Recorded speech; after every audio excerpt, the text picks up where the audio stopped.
Es gribētu jums tā ļoti nopietni šokar.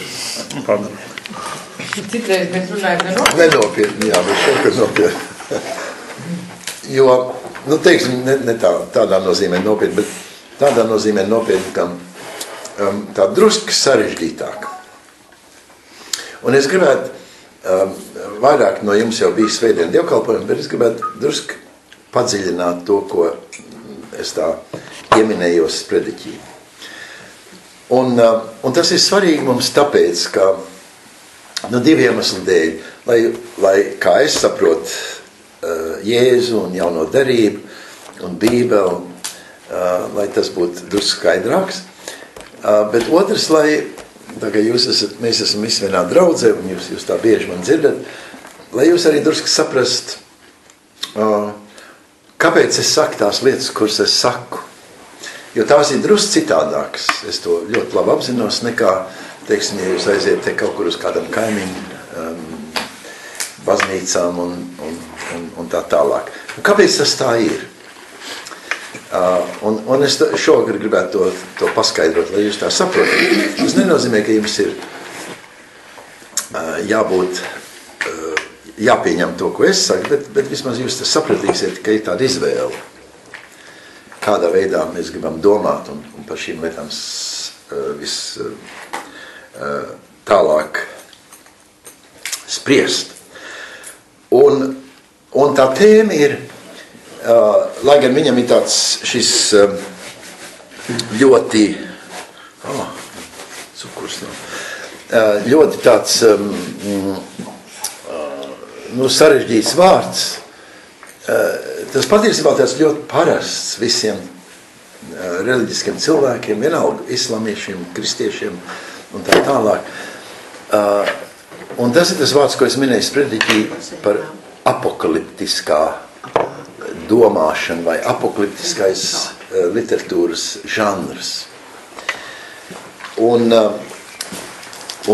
kas tas ir un kāpēc, ko tas mums saka un kā to visu saprast. Un es to sasaistīšu, tad mēs paskatīsimies divas līdzības, kas tad to tālāk paskaidros. Bet vispirms es to daru, es gribētu vēlreiz par šo apokaliptisko.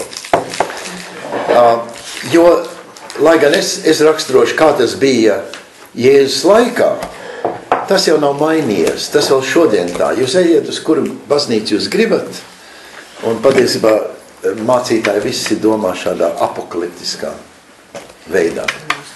Kas ir apokaliptiskā veids? Kas ir šis apokaliptiskais veids?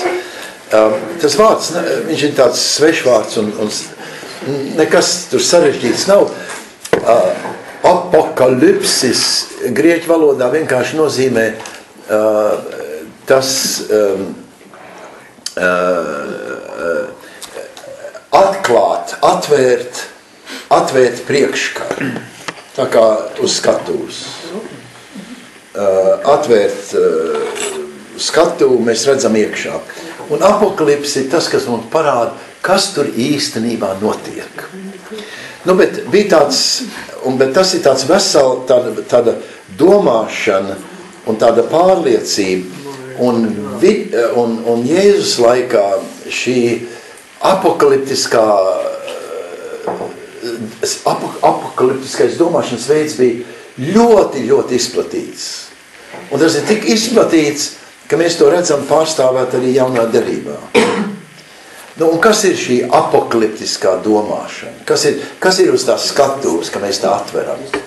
Uz tās skatuves ir visvienkāršākais, kā mēs varam saprast, ir, ka visas lietas tiek dalītas divās daļās. Mēs atšķiram tagadnes laiku un nākotnes laiku. Tagad mēs esam šeit pasaulē, mēs mokamies, mums ir visādas grūtības, mums ir prieki, mums ir bēdas, bet būs kaut kādi lieli laiki, kas mums stāv priekšā. Debesis un svētlaime un vispārējais. Ne tikai laiki tiek dalīti šādās divos veidos, bet arī telpa tiek dalīts divās veidos. Ir debesis un ir zeme. Ir debesis un ir zeme. tas jums nekas nebūs svešs. Jūs varbūt domājat, ka tas ir pilnīgi standarts kristīgās ticības mācība. Ir debesis un ir zeme, un Dievs ir debesīs, mēs esam virs zemes. Bet, tas tā nav. Tas tā nav. Tas mums nāk no šīs apokaliptiskās redzējuma, kas, protams, arī ir iespaidojies no, ja jūs kāds esat mācījušies filozofiju, jūs zināsiet grieķu filozofiju, kas vēl bija pirms šīs apokaliptiskā žanra izveids, Plātons, kas teica tā, ka īstenība ir debesīs. Un šeit ir tikai tāda bāla replika no visa. Viņš sauc viņus par ēnām. Viss tas, kas šeit ir tikai ēna no tā, kas ir īsts kaut kur citur.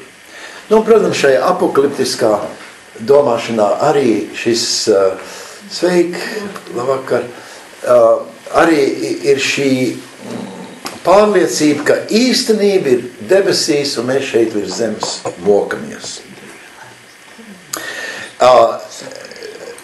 Bet vissvarīgākie dualismi nav starp debesīm un zemi, tagadni un nākotni. Protams, mēs gaidām, ka šī tagadni viss tiks izbeigt un mēs visi aiziesim uz nākotni, uz šo brīnumu skaisto paradīzi. Bet tā svarīgākā atšķirība, kas ir šajā apokaliptiskajā uzstādījumā, ir starp labiem un ļauniem, taisniem un netaisniem. Jo tas patiesībā dzima šis apokaliptiskais redzējums dzima tad, kad bija milzu cīņas un ciešanas, un tie, kas saskatīja, ka viņi cīnās par taisnību un par kaut ko labu, viņi redzēja, ka viņi piedzīvo krahu un zaudējumus. Un tagad ir jautājums, bet kas tad notiek, ja mēs stāvam par labu un mums ir jāmirst, ja mēs zaudējam dzīvību, ja mēs nevaram uzvarēt? Šeit mēs zaudējam, bet tur mēs visu to atgūsim. Šeit mēs esam pieveikti, bet tur mēs būsim uzvarētāji. Šeit mums ir jācieš, bet tur mūsu ienaidnieki dabūs ciest, un mēs būsim svētlaimē. Šobrīd mūsu ienaidnieki ir uzvarētāji, bet viņi drīz nonāks ellē, un mēs nonāksim debesīs. Šī ir tādā ļoti vienkāršotā veidā šī saucamā apokaliptiskais redzējums. Un, ka es jums tā stāstu, es tā pieņemu, jūs tā ļoti pilnīgi dabīgi pie sevis būsiet nodomājuši, bet pagaid, vai tas nav elementāra kristietība, vai tas nav ko kristieši māca, vai tas nav ko Jēzus māca, vai tas nav kas ir jaunā derībā. Varbūt gluži ne tik krass, kā es to uzstādu, bet pamatos, vai tā nav, labais tiek atšķirts no ļaunā, tas, kas zaudē šeit, tur uzvarēs, vai tad nav debesis, un vai tad nav zeme, vai tad nav tagadni, un vai nav nākotni, un vai tad tas viss nav pilnīgi tāds standarts.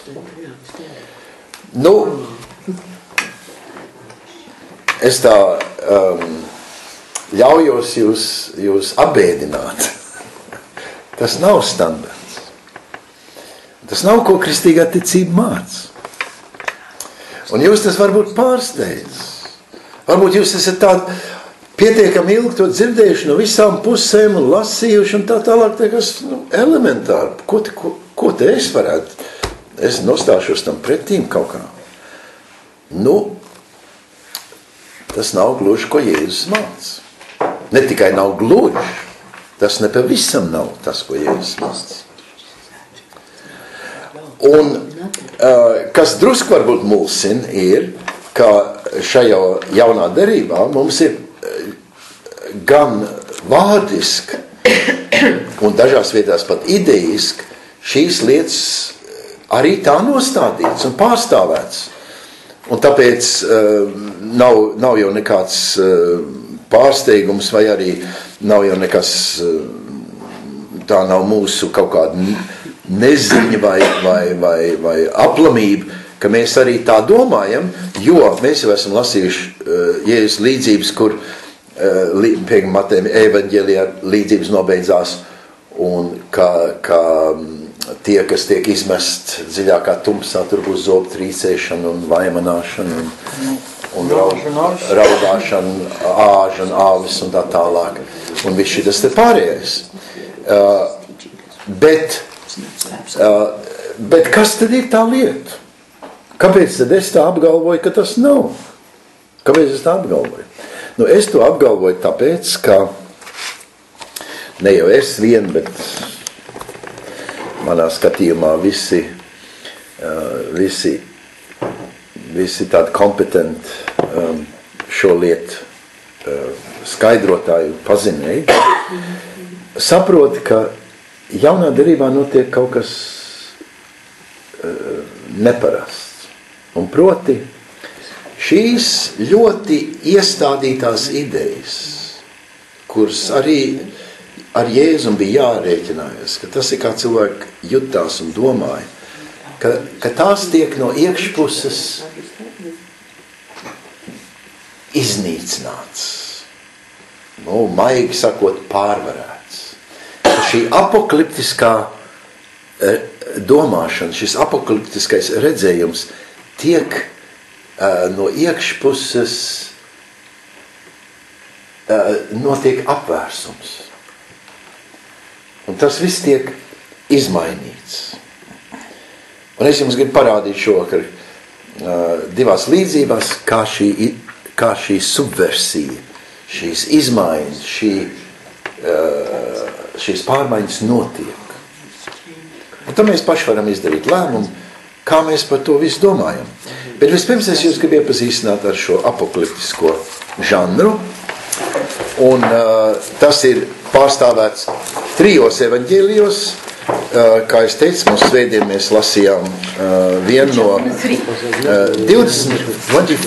Matthew 24, un tas ir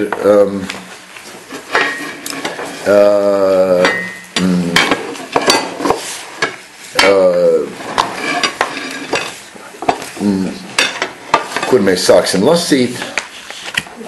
3 no labs pusē. 3 no labs. 24, chapter 24. We begin at the beginning. Un šis bija tas lasījums, kas mums bija svētdien. Bet es lasīšu tas tālāk šovakar, lai jūs redzat, kā skan šis žanrs, ko cilvēks sauc par apokaliptisko. Es vēlreiz atkārtoju, tas ir visos evaņģēlijos, tas ir nevis visos, tas ir 3 evaņģēlijos. Jāņa evaņģēlijā tas nav. Bet Mateja evaņģēlijā mums, un Marka evaņģēlijā, un Lukas evaņģēlijā mums ir šis apokaliptiskais pēkšņi tas uzstādījums. Un tāpēc Bībeles pētnieki dažreiz apzīmē, piemēram, Marka evaņģēlijā 13. nodaļa par mazo apokalipsi, viņi tā sauc. Mūsu jaunā derībā ir viena lielā apokalipse. Tas ir viens pamatīgs apokaliptiskais raksts. Un varbūt kāds man var pateikt, kurš tas ir. Atklāsmes grāmata? Atklāsmes grāmata, jā. Nu, tas jau negodīgi, ka šeit Rolands mums to saka, jo viņš jau šīs lietas studējis.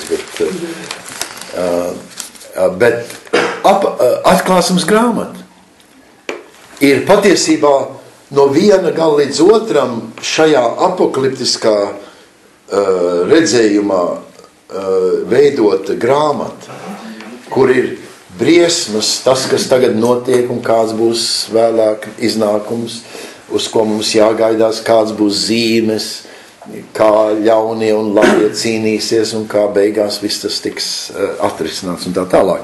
Un mēs esam šo grāmatu jau pētījuši. Bet mums ir arī šīs mazās apokalipses, kur ir tādā saīsinātā, neizvērstā veidā arī viss šī simbolika. Un paskatīsimies, kā tā simbolika izklausās.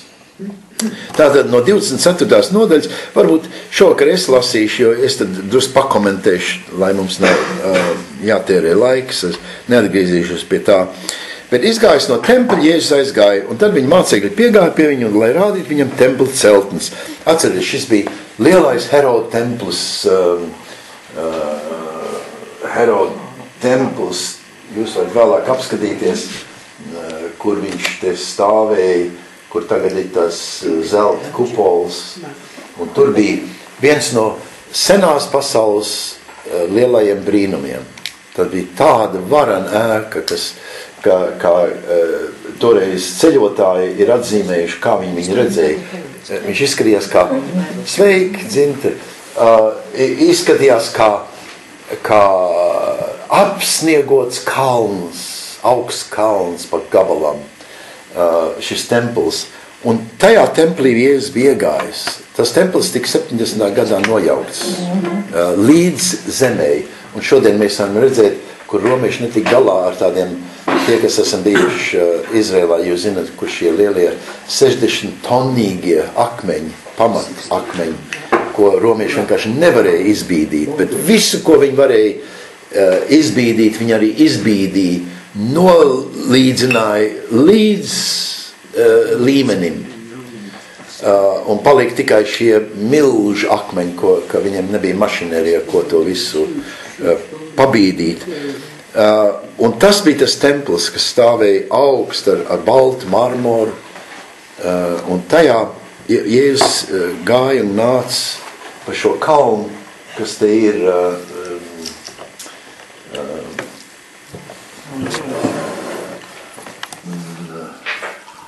tas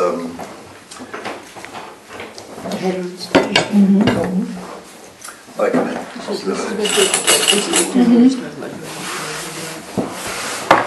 parādīja, ka šīs lietas nav tikai tādas grāmatu lietas, viņas ir īstenība, tā ir, Jēzus patiešām tur staigāja. Un jūs jau nevarat, tas bija, es vienmēr atceros, ka es biju vienā sanāksmē, kur bija gara lekcija, mēs visi bijām noguruši pēc 2 stundas lekcijas, un viņš stāstīja par dzintaru ceļiem Baltijas un Krievijas teritorijā. Tas ļoti interesants, zinoši cilvēks stāstīja par visām vietām, kur dzintars ir bijis un kur latvieši ir ceļojuši un tā tālāk. Un mēs bijām pārguruši tajā svelmēm, un pēc 2 stundām viņš izņēma no kabatas, jūs pieturēsiet? Jā, es tur. Viņš izņēma no kabatas tādu mazu kabatu grāmatiņu, un stāvēja tā apmēram 5 reizes tālāk nekā mēs esam, un tur izņēma tādu kabatas grāmatiņu, kas bija apmēram šādā lielumā. Un viņš teica, jūs jau esat klausījušies ilgāku laiku par šiem dzintaru ceļiem, jūs varbūt nezināt, kur tie dzintaru ceļi atrodas. Es jums gribu parādīt, redziet, šeit ir Rīga. Un mēs tā skatījāmies, un es nekad neesmu aizmirst. Jums tā apmēram tā pat ir šeit. Es jums gribu rādīt templi, un jūs neko te nevarat redzēt. Bet šeit šitas ir islāmas, protams, viena no svētākām vietām. Tagad, un daži ir redzējuši to dabā, un tepat blakus bija templis, un Jēzus iet katru dienu, katru nakti, viņš ir šeit augšā, šeit apmēram kaut kur alās, un tās arī mēs esam redzējuši, kur viņš te uzturējās, pa naktīm gulēja, un tad gāja tajā ielejā, un tad pa šiem vārtiem gāja iekšā uz templi, tieši, un tas aizved tieši uz templi, šeit ir templis, šeit, pa šiem vārtiem. Un šeit viņš gāja, un nāca, un gāja pa šo templi. Un šajā vienā iešanā, tad tie mācekļi viņam prasa par šo templi.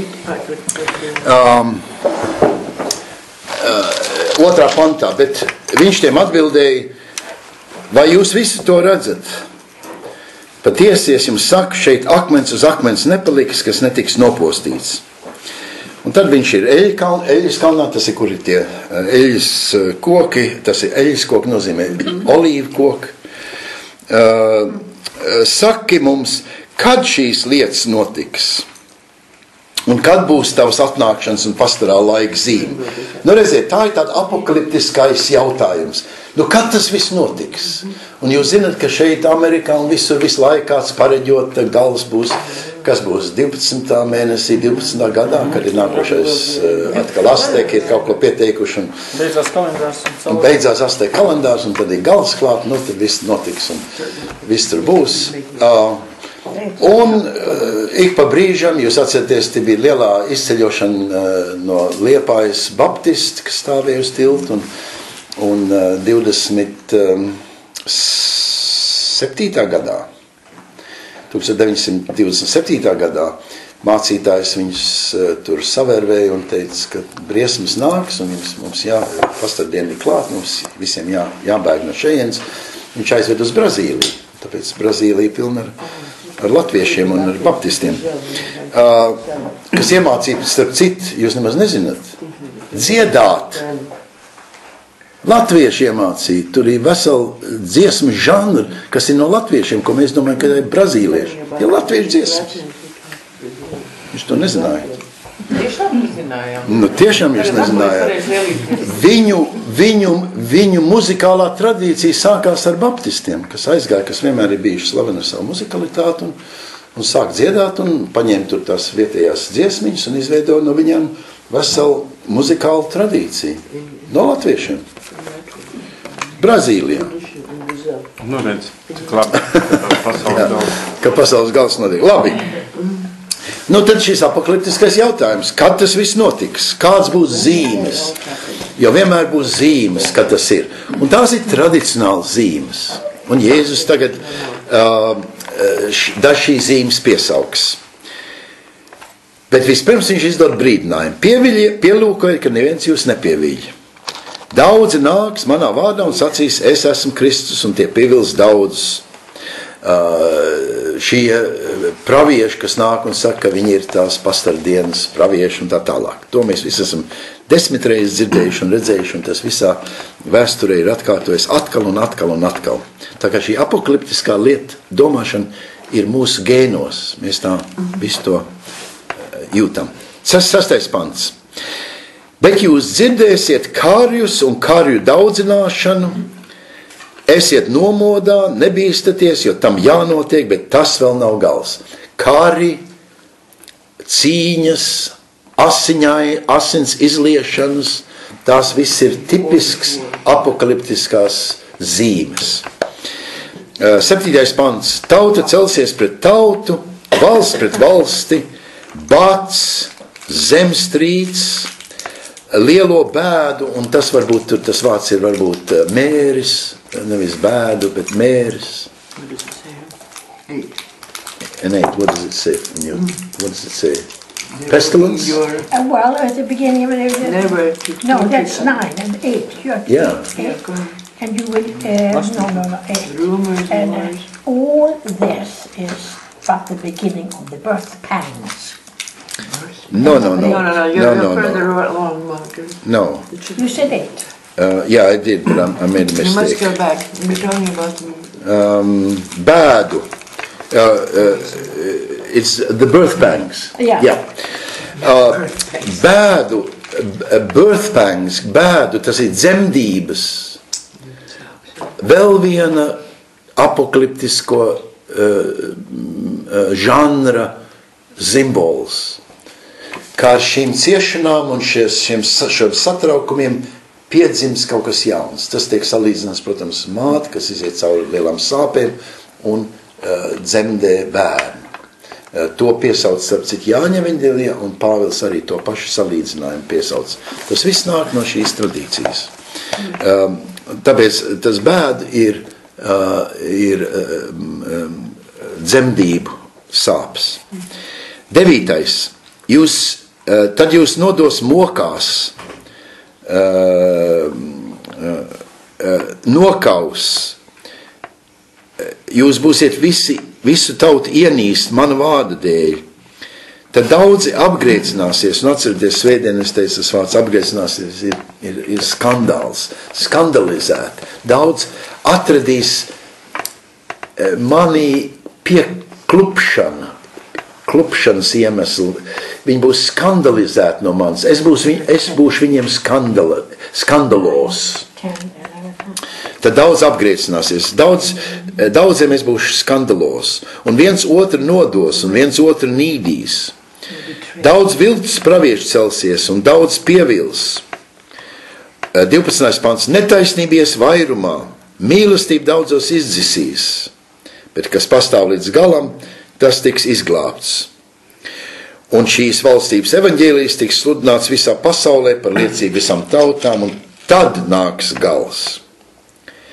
Un kad jūs redzēsiet, un tagad atkal būs šis apokaliptisko zīmi uzskaitīšana, kad jūs redzēsiet izplatīšanas negantību, neviens nezin, ko tas nozīmē, bet mēs domājam, ka tas atsaucās uz Daniela grāmatas norādījumu uz to, kad pirmais templis tika izpostīts un svētā vieta tiek apgānīta, kur Epifānijas 4. ielauzās un taisīja upurus uz altāru, un tur arī Makabeju brāļus, šos brīvības cīnītājus nokāva un viņa asins izlēja pa altāru.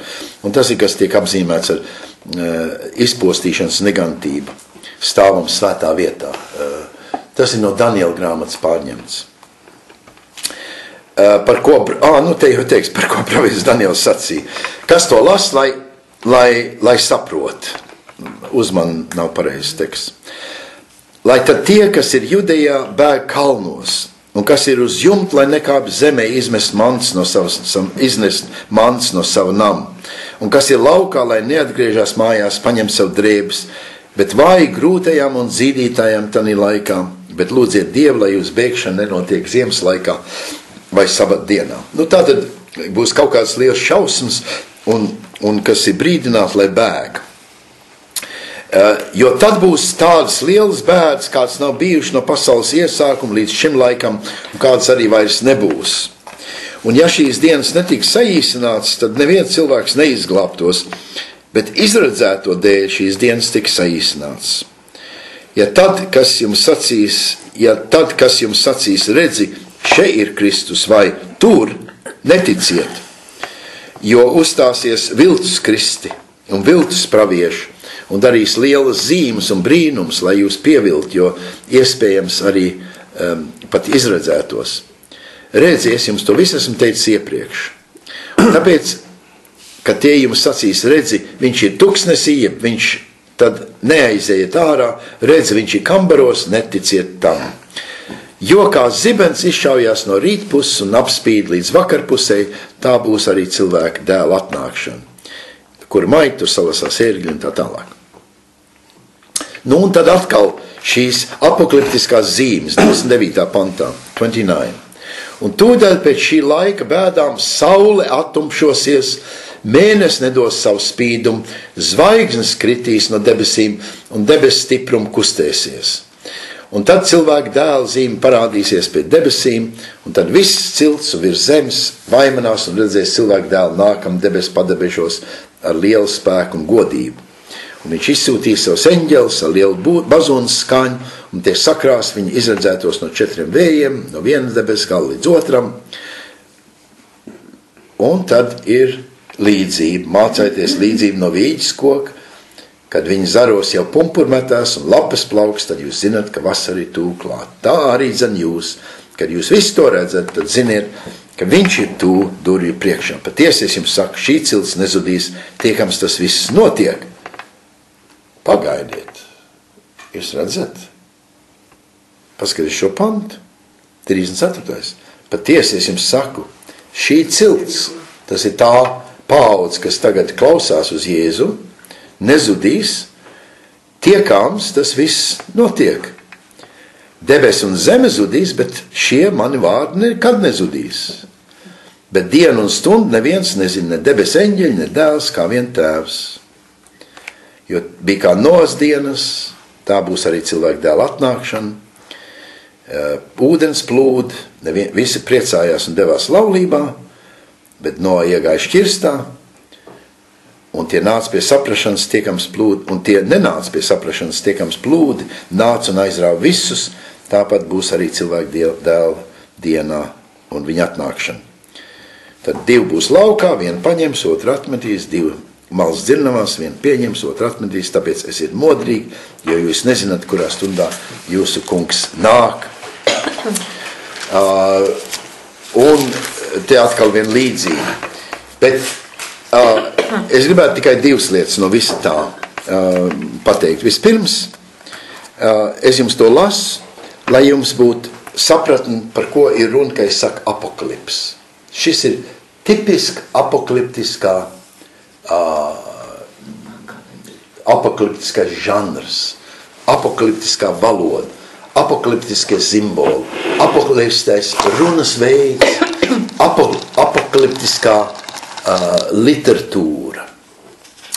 Un tagad tas jautājums ir, ko es teicu pašā sākumā, vai Jēzus un visa jaunā derība ir kaut kādā veidā noformēta pēc šīs apokaliptiskās schēmas, labie, ļaunie, tagad, tad, ciešanas, laime, izšķiršana un tā. Un no vienas puses virspusē tas varētu tā likties, ka tas tā ir. Excuse me, do you think that Jesus said it or not? Yes, he said it. But that's not the point. Okay. Makes no difference. Bet tas jautājums ir, vai šī valoda ir domāta, lai arī mēs iestādītu Jēzu šajā apokaliptiskajā uzstādījuma un runas veidā, vai te notiek kaut kas cits. Nu, kā es saku, es te gribēju 2 lietas, es jums gribēju parādīt, kā tā valoda izklausās, lai jūs saprast, par ko ir runa, ka mēs sakam apokaliptiskais, bet es arī gribēju pasvītrot vēlreiz 34. pantu, 34. Šī cilts nezudīs, tiekams tas viss notiek. Un te ir tāda maz mistērija. Ja Jēzum ir taisnība, tad tas viss ir saistīts ar to, kas notiks tūlīt vēl katrā ziņā ar tiem cilvēkiem, kas tur ir dzīvi. Te nav runa par kaut kādu nākotni, par mūsdienām, piemēram, vai par 50 gadiem vēlāk, vai 80, vai 100, vai 1000, vai 2000. Šeit ir runa par Jēzus paudzi. Un tad jautājums ir, bet pagaidu, vai tad tas notika? Vai notika tas viss, kas šeit ir aprakstīts? Vai notika?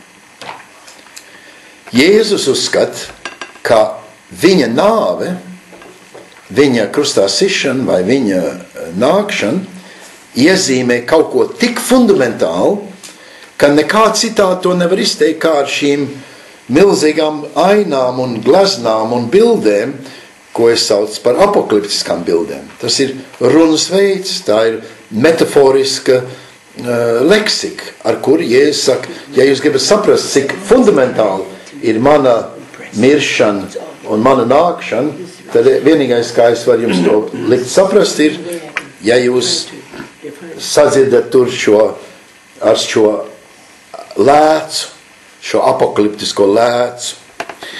Un Jēzus skatīja, ka tas viss jau piepildās viņa laikā, ka tas nav kaut kad nākotnē vai kaut kad pastrādienā. Tā ka tas ir pirmais trieciens tam ieskatam, ka šeit šī apokalips ir kaut kā tāda universāls uzstādījums par kaut kādiem nākotnes laikiem vai vispār pastāvošiem laikiem, kur mēs dalām labos, ļaunos, debes, zemi, tagad un viņa laika. Bet ir kaut kas vēl vairāk. Un es jau svētdien aprādīju, ka ir interesanti, ko Matejs pats papildina tam, jo šis teksts ir paņemts no Marka evaņģēlija. Marks ir pirmais evaņģēlijs un Matejam ir priekšā Marka evaņģēlijs. Viņš patiesībā lieto Marka evaņģēliju kā tādu mugurkaulu šavam evaņģēlijam, un viņš viņu fantastiski papildina, kā es esmu jums stāstījis, ar 500 mācību gabaliem. Viņš sadala savu evaņģēliju 5 daļās, lai atdarinātu Toru, 5 mūsu grāmatas, un viņš pieliek klāt Markam, kam ir ļoti skopa Jēzus mācība, viņš pieliek lielus mācīšanas un mācību gabalus, daži no kuriem mēs esam lasījuši šajās līdzībās. Tātad Matejs papildina, un tāpēc viņa evaņģēlijs ir 3 reizes garāks nekā Marka evaņģēlijs. Jo viņš ir papildinājis ar lieliem mācību un līdzību gabaliem, bet viņš patur Marka evaņģēlija skeletu, to mugurkaulu noris, un arī viņa vārdus, un arī šis teksts ir no Marka evaņģēlija. Bet, kā es teicu svētdien, Matejs iesprauž iekšā to, kas viņam ir svarīgāks, kas viņam ir zīmīgs, ko Marks nav pateicis. Un mēs paskatīsimies uz tām lietām. Un proti, viss šitas te līdz 7. pantam, tauta celsies pret tautu un kāri un viss tas pārējais, tas viss ir standarts un tas viss tā notiek kā Marka evaņģēlijā. Zemstrīds, badlaika un tā tālāk. Bet, sākot no 9. panta, jūs visi būsiet ienīst mana vārda dēļ, un 10. pants, daudzi apgreicināsies, un viens otru nodos un viens otru nīdīs, tie ir Mateja vārdi. Tos viņš ir iespraudis iekšā šajā Marka tekstā. Un tad atkal 12. pantā, netaisnība ies vairumā, jo mīlestība daudzos izdzisīs. Tas arī ir Mateja iespraudums. Bet tā kā mēs nepētam šo nodaļu, es tam nepiegriezīšos vērību, un mēs jau svētdien, es jau spritīgi izteicos par to, kas man likās tik ļoti zīmīgs, ir par to skandālu.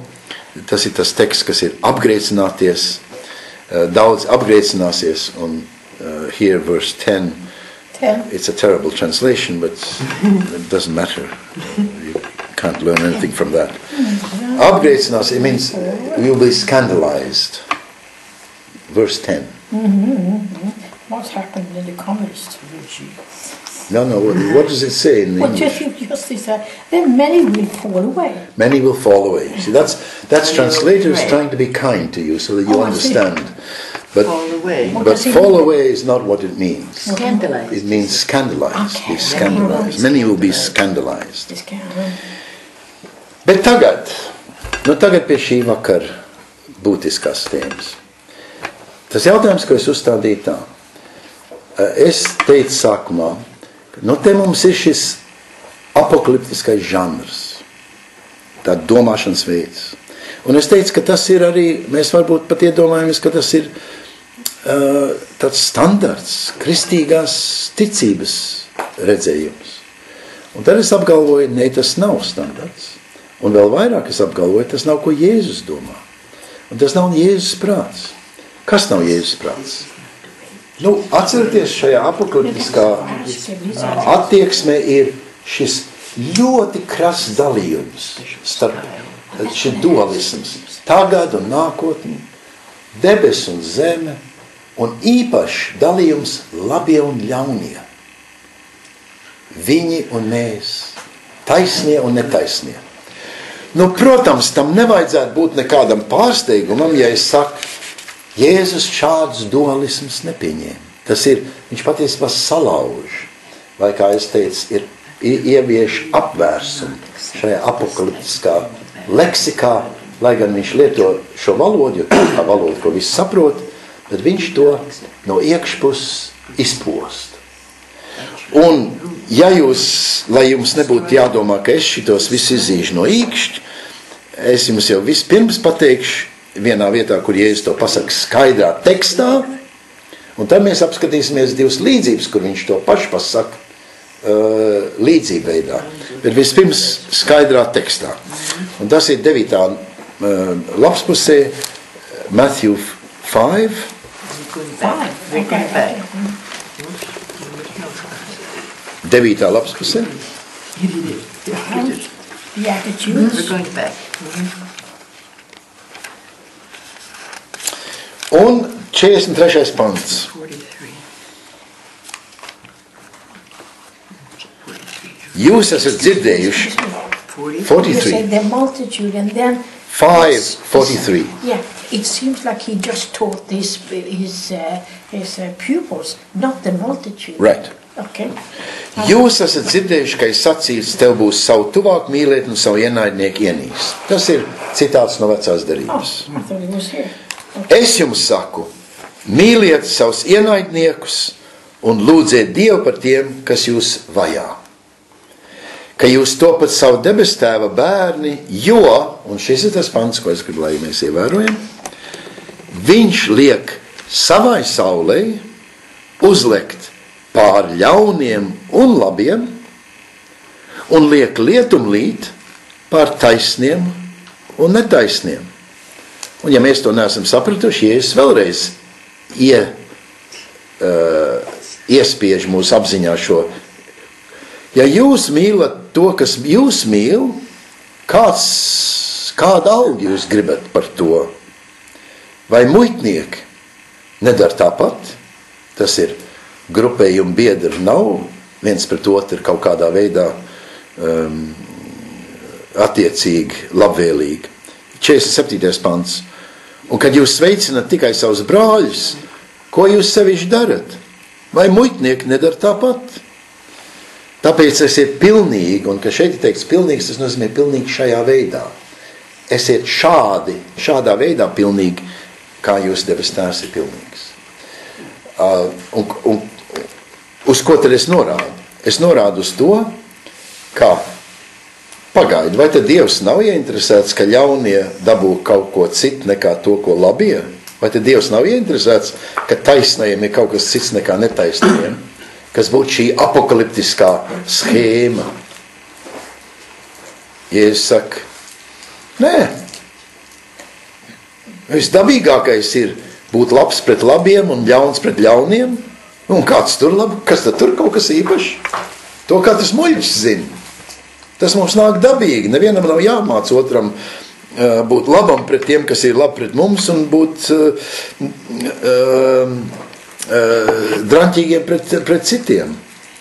Bet jūs redzat, Dievs nav tāds. Tas Dievs, ko es jums mācu, kas ir mans Dievs un tēvs, tas nav tāds. Ja jūs gribat būt savu debes tēvu bērnu, tad 44. pantā mīliet savus ienaidniekus, lūdziet Dievu par tiem, kas jūs vajā. Tā, šeit jūs redzat vārdiski, pilnīgi balts uz melna, kur šīs ļoti ierastais moralizējošais dalījums, ko daudz uzskata par kristietības kaut kādu īpašu zīmolu, ir pilnīgi Jēzus rokās sabirdināts. Viņa debes tēvs tā neuzvedās, un tāpēc nedariet arī jūs tāpat. Nu, ja tas mums nepietiek, tad iesim un paskatīsimies, kā Matejs komentē to, ko viņš nu pat ir rakstījis 24. nodaļā, šo apokaliptisko tekstu. Un kas ir interesanti, ir viņš seko šim tekstam seko līdzības, ļoti pazīstams līdzības. Un mēs paņemsim vienu no tām līdzībām, jo tas ir komentārs uz šo apokalipsi. Atcerieties, tā apokalipse jautājums ir, kad tad nāks viss tas? Kad tas notiks? Kas mums jādara, lai mēs būtu uz to visu gatavi? Un šeit ir viena no Jēzus līdzībām, 25. nodaļā. 25, verse 1. 32. lapas pusē. Jūs viņš zināt šo līdzību. 25 again. You said 25 Matthew. Yes. Verse 1. Tad debesu valstī būs līdzīgi 10 jaunavām, kas ņēma savus lukturs un izgāja līgavainim pretīm. Bet 5 no tām bija ģeķīgas, tas ir muļķīgas, un 5 bija gudras. Jo ģeķīgās ņēma savus lukturus, bet eļļas tās nepaņēma savu līdzi. Bet gudrās paņēma savu līdzi ar lukturiem arī eļļu savos traukos. Kad līgavainis kavējās nākt, tad viņas visas iesnaudās un gulēja, bet nakts vidū balss atskanēja. Redzi, līgavainis nāk, izeit viņam pretīm. Tad visas jaunavas cēlās un sakārtoja savus lukturus. Bet ģeķīgās sacīja gudrajām: dodiet mums no savas eļļas, jo mūsu lukturi izdziest. Bet gudrās atbildēja un sacīja: tā ne, lai nepietrūkt mums un jums, bet noeita labāk pie pārdevējiem un pērciet sev. Un tad, kad tās aizgāja pirkt, nāca līgavainis, un kas bija gatavs, iegāja ar viņu kāzās un durvis aizslēdz. Pēc tam atnāca arī pārējās jaunavas un sacīja: kungs, kungs, atdari mums. Bet tas atbildēja un sacīja: patiesi, es jums saku, es jūs nepazīstu. 13. pants, tāpēc esiet modrīgi, jo jūs nezināt ne dienu, ne stundu, kurā cilvēka dēls nāks. Tā ir pirmā līdzība, kas ir, kā es saku, komentārs uz šo apokaliptisko stāstījumu. Un tagad padomāsim, ko tad Jēzus mums grib ar šo pirmo, un Matejs ar šo pirmo līdzību teikt. Mēs varbūt vēlāk pārunāsim, bet ļaujiet man izdarīt pāris komentārus. Pirmais, ievērojiet, ka visas jaunavas guļ. Viss guļ. Nav tā, kā daži paliek nomodā un gaida to līgavainu, un nē. Visām ir miegs. 5. pantā. Viņas visas iesnaudās un gulēja.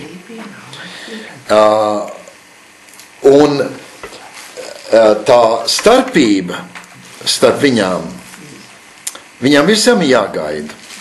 Bet tā starpība ir, ka dažas ir sagatavojušās gaidīšanai, ilgam laikam, un citas nav sagatavojušās ilgam laikam.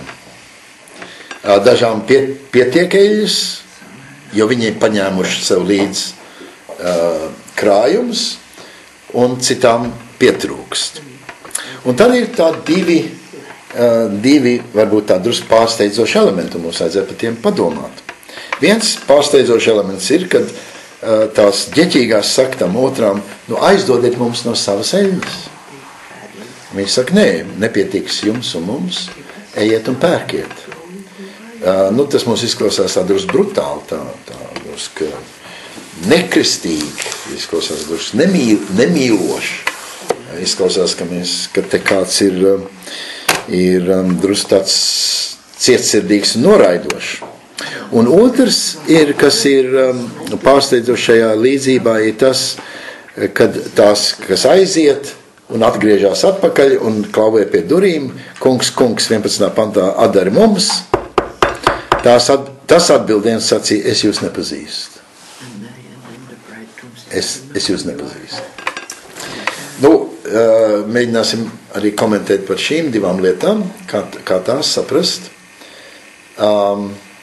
Jo tas patiesībā izskaidro arī visu to lietas būtību. Kas tad ir? Parasti tā cilvēki domā, kas ir tā eļļa, un domā, kaut kā grib tādu līdzību, kas ir eļļa, tā ir Kristus mācība, vai tā ir iešana uz baznīcu, vai tas ir kaut kāda labie darbi, vai kaut kas tāds, kas ir tā eļļa. Te nav runa par eļļu, vai lūkšanu, vai sprediķu klausīšanos, vai kaut kas cits, vai labu grāmatu lasīšanu. Te nav runa par eļļu, eļļa nav tā problēma. Eļļas daudzums ir tā problēma. Tas uzsvars jau nav uz to eļļu, kas tā eļļa, vienkārši eļļa. lampām eļļa. Bet jautājums ir par daudzumu. Un ir ļoti skaidrs, ka šeit ir runa par divām lietām. Viens ir iepretīm šai apokaliptiskai paredzēšanai. Decembrī 2012. gadā būs gals, un tad viss tur satricinās. Šeit ir runa par to, neviens nezin tādu laiku, nevienam tas nav dots, un otrkārt, esi sagatavots ilgam starpējošam laikam. Nevis uz īsu skrējienu, bet uz gargabalu. Un tas atšķir gudrās no negudrajām. Un kāpēc tās gudrās nedeva tām otrām? Ļoti vienkārši. Šīs lietas jau nav tādas, ko mēs varam pārcelt viens no uz otru. Tā sagatavotība ir mūsu rakstura veidošana pa ilgāku laiku. Nevis vienas dienas čau, bet mūsu ilgstoša, pacietīga ieguldījums pie visādām grūtībām, kur mēs jau sen gribētu uzdot un pamest ar roku, izturēt un būt sagatavot, jo mēs nevaram savu raksturu otram ierakstīt. Un es to kā mācītājs jums varu ļoti viegli visādos veidos saprādīt, un jūs paši zināt tikpat labi kā es. Un vienmēr ir ļoti žēl cilvēki, kas piedzīvo lielas katastrofas. Un tu redz, ka cilvēks nav nekam sagatavots. Pēkšņi uzkrīt šī katastrofa, un visa pasaule plīst. Viss ir salūst, viss ir beigts. Es vairs nevaru bez viņa dzīvot. Viņš man ir patņemts un tā tālāk. Un viss šitas te iet vaļā. Tas ir tieši pretēji tam, ko Jēzus iesaka. Ka mēs jau gatavojamies, ka mēs esam vingrinamies, ka mēs esam tādi gargabals skrējēji, kas par šīm lietām domā atkal un atkal. Tāpēc jau tā nozīme, Dievam nav vajadzīga mūsu dievu lūkšana, Dievam nav vajadzīgs mūsu slavas dziesmas. Ne jau viņš skatās, vai mēs nākam uz dievkalpojumiem. Mēs esam tie cilvēki, tā kā jau senie ebreji atklāja, ka viņiem ir vajadzīgs sabats, lai var izrauties ārā no tā, kur mēs citādi iegrimstam iekšā mūsu ģeķīgā, īslaicīgā dzīvošanā, un mēs sākam redzēt tādu gargabalu perspektīvu, kaut ko paliekošāk, kas veidojās pa ilgāku laiku. Tas ir tā kā klavieru spēlēšana. Iet plinkšķināt tur kaut ko, vienu pirkstu. Bet ja mēs gribam klavieru spēlēt, tas ir ieguldījums par daudziem mēnešiem un gadiem. Un ne citādāk, es domāju, mūsu garīgā dzīvē. Un otrs ir, tas tiek apstiprināts tad, kad viņš klauvē pie durīm. Es jūs nepazīstu. Atkal, tas jau ir tik elementāri. Kaut kas notiek, un tagad uzreiz cilvēki piesauc Dievu un grib lūgt, un grib šo un to. Tas ir skaisti, un viss ir pareizi, bet ir ļoti grūti, ja mēs neko nepazīstam, neko neesam sagatavojušies. Un es jums teikšu, es ļoti reti savā mācītāja mūžā piedzīvoju to, ka kāda katastrofa kādam palīdz kļūt ticīgam. Ir tādi gadījumi, bet tie ir ļoti reti.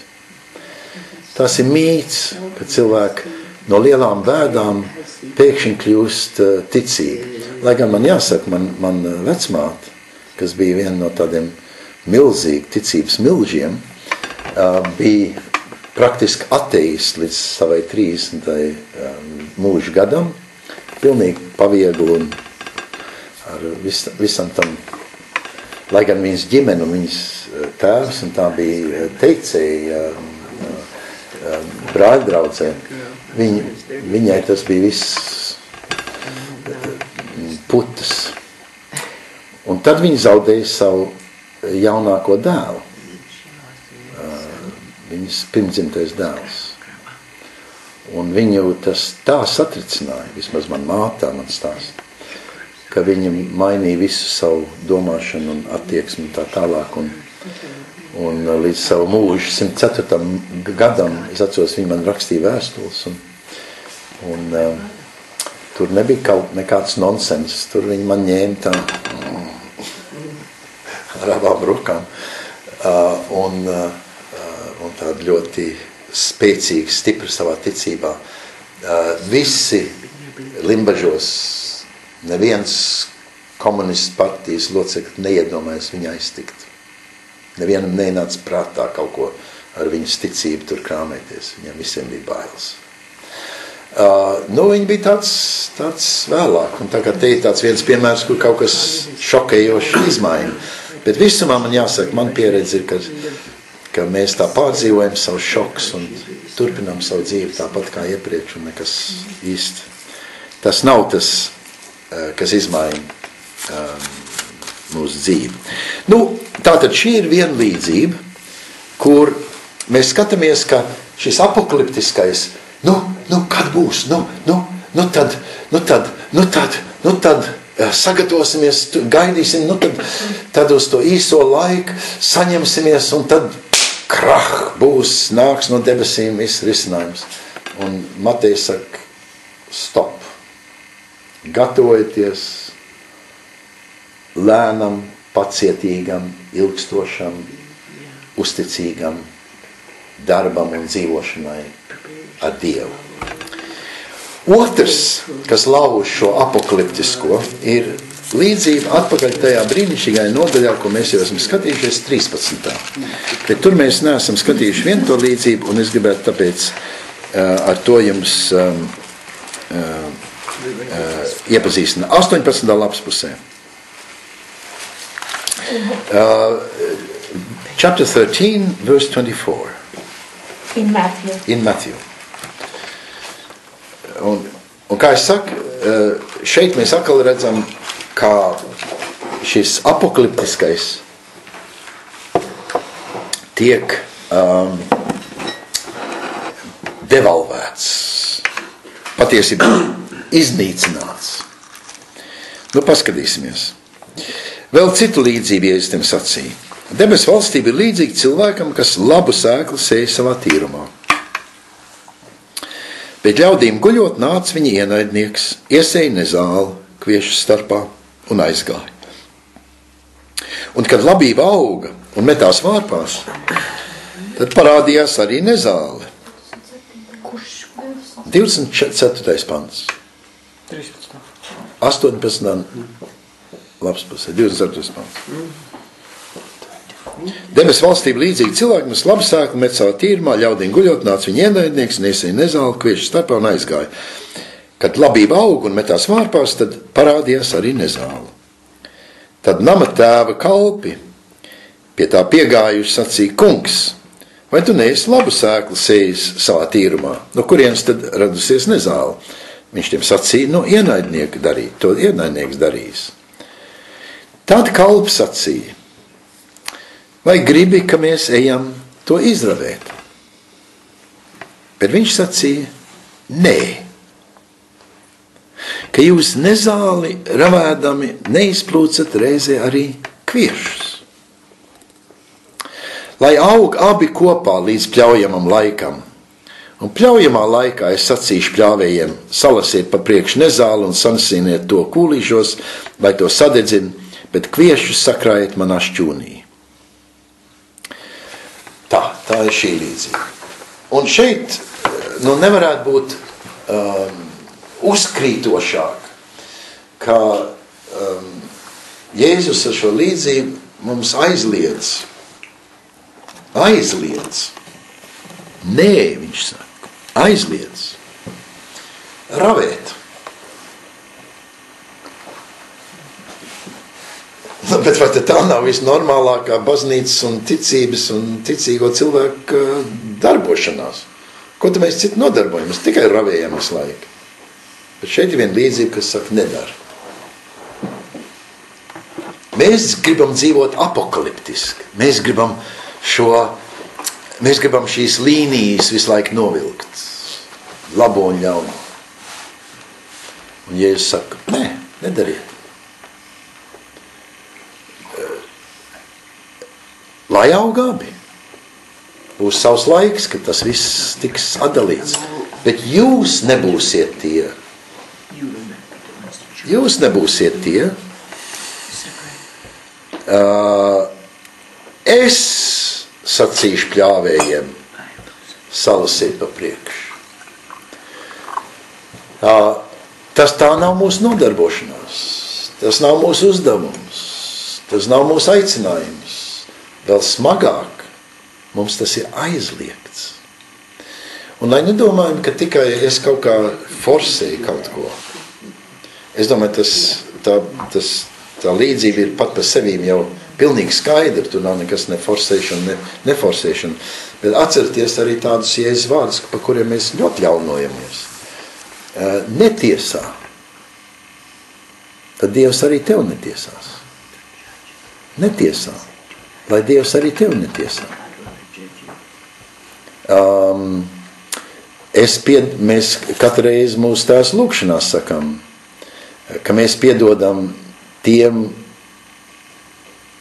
lai mēs tiktu piedot mūsu grēkos, nepilnībās.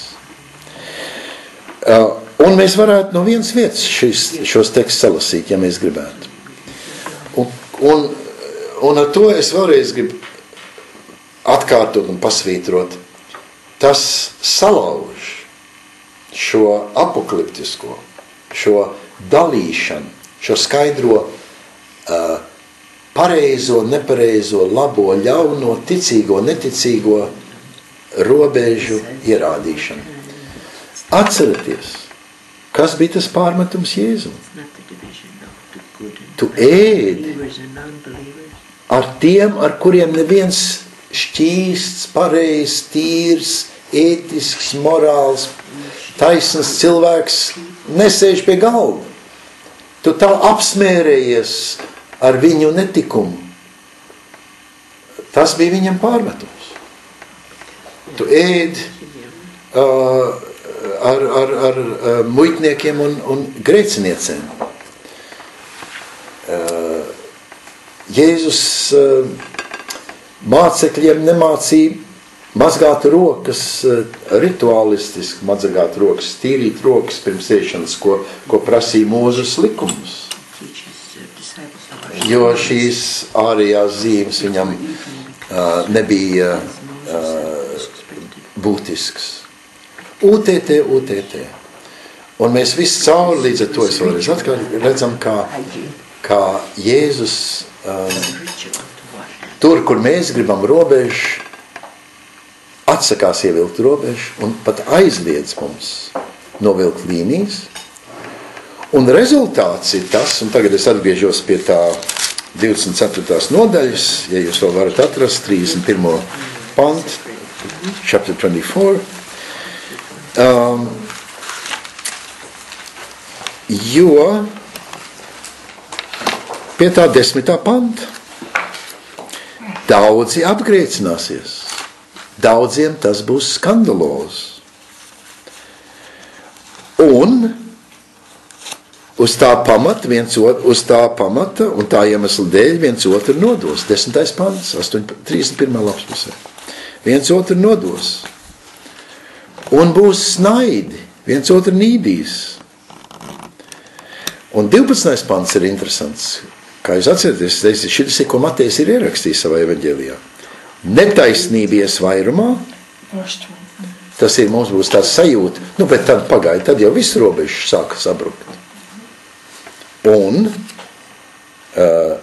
mīlestība daudzos izdzisīs. Mīlestība ir tā dabīgā, sabiedriskā, bioloģiskā iespēja, kas mums visiem, ja mēs dabīgi mīlam savus ģimenes, par to ir runa. Un mēs vairs nevarēsim pat bioloģiski savu mīlestību rādīt, pārdzīvot un piedzīvot. Un vai tas nav kaut kas šausmīgs, ko te Jēzus mums ir apsolījis?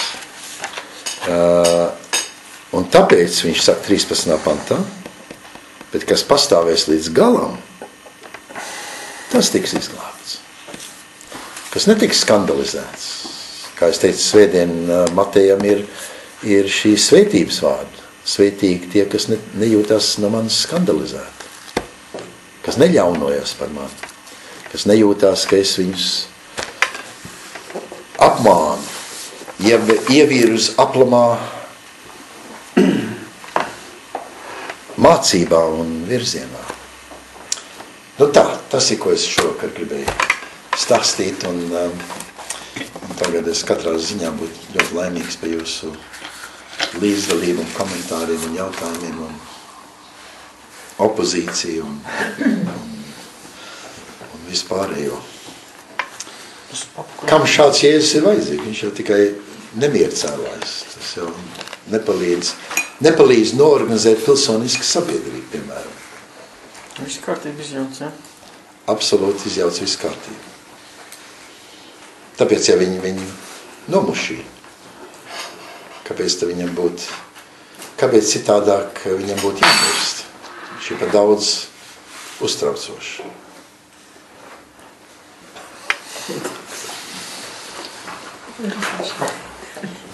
Kad tas apolitiskais sākās ar Daniela grāmatu? Viņš sākās apmēram 150 gadus, 170 gadu pirms Jēzum. 200 gadu. Vecā derībā Daniela grāmata ir vienmēr tiek apzīmēta kā apokaliptiska. Atcerieties, tur ir viss tās cīņas ar ticīgajiem, neticīgajiem un lauvas bedru. Un tad tas milzis ar tām malkājām. Tā arī stāvoja. Spilti tā. Viss tie iztēlojumi un sapņi. Let me ask, from a Christian point of view, what does it mean to be ready, prepared? Whenever says that, what do they mean? Jautājums ir, kas ir kristīgā skaidrojumā būt gatavam, jeb sagatavoties šodien. Ko nozīmē būt, kā mums tajā līdzībā bija,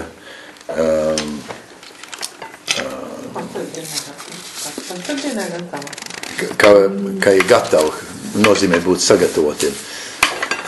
Atbild ir sagatavotiem nozīmē tieši tas pacietīgais, ilgstošais, atkārtotais darbs, kur mēs mācamies, kā Jēzus saka, mācaties, es mīlu žēlastību, nevis upurus. Un iemācīties, ko tas nozīmē. Es mīlu žēlastību, nevis upurus. Tā ir tā mācība. Un iemācīties, kā tas izpaužās. Manā dzīvē, atcerieties, mēs dzīvojam uz citu cilvēku uzupurēšanu, lai mums būtu komforts, lai mums būtu ērtāk, lai mēs varētu labāk dzīvot. Mums ir vajadzīgi tie, kurus mēs padaram par mūsu mokošiem upuriem. Manā fakultātē, bet visās fakultātēs Latvijas universitātē šobrīd ir uzdots šaušalīgs darbs, ko jādara mūsu darbvežiem bez kaut kādas algas. Viņi strādā dienām un naktīm ap tipisko latvisko stulbību. Es ceru, ka šitas viss tagad tiks pavairots pa visu internetu. Tipisko latvisko stulbību, ko izgudroja izglītības ministrijas bijušie darboņi, Rīviža un iepriekšējais, kā sauc, izglītības ministrs. Ko? Kas dabū lielu piķi no Eiropas naudas, iestādot vienu projektu, kur viņi iekasē sev tūkstošus. Pārējai visai fakultātei jāstrādā dienam un naktīm ap stulbībām, kur jāvāc visādi informācija priekš nekā. Tie papīri, kas tiks saražot, aizies vienā plauktā un tiks aizmirst. bet tikmēr šie darboņi dzīvos cepur kuldam, nopirk savas jaunās automašīnas un lielās villas Baltezarā, un pārējie nabagi, kas visu to darbu izdarījuši, būs pārpūlējušies par špitskām priekš veltīgu darbu. Tas notiek visās ministrijās. Izglītības ministrijā, veselības ministrijā, aizsardzības ministrijā, finanšu ministrijā. Nav neviena ministrija, kur netiek iestādīti nevajadzīgi darbi par lielām naudām, un viss tas ir mūsu naudas iztērēšana un tā tālāk. Mēs dzīvojam, cilvēki visu laiku. Jūs kaut kā protestējat to, ka parādīsiet? Nu, ņem ķīlu priekšā, nu pat mūsu dekāni. Bet latvieši nav pieraduši protestēt. Es sacelt latvieši uz kājām visu laiku un izmest viņus visu uz auss. Viss šitas te ir viens bardaks, kas mums šeit Latvijā ir. Es būtu īsti apokaliptiski ievirzīts. Es izšķirot labos un ļaunos un mācētu notiesāt šos cilvēkus.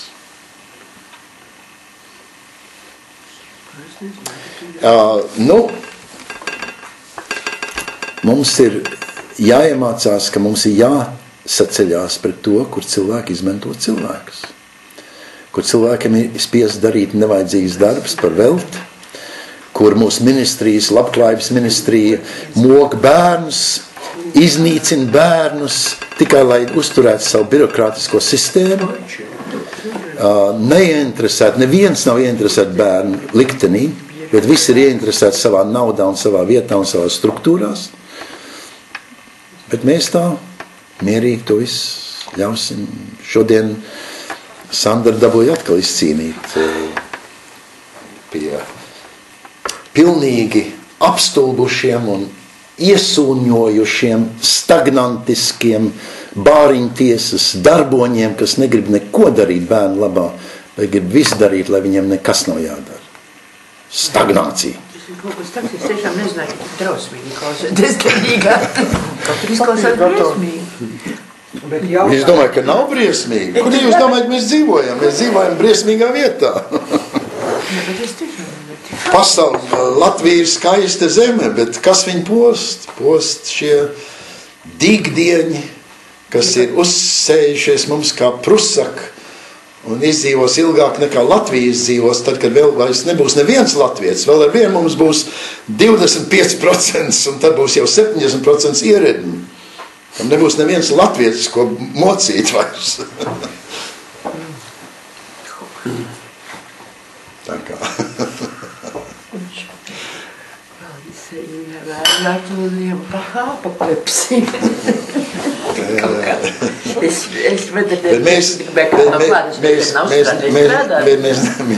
Mēs latvieši esam tādi pasīvi, viss notiek mums. Lai bradā, lai mīc, lai dara.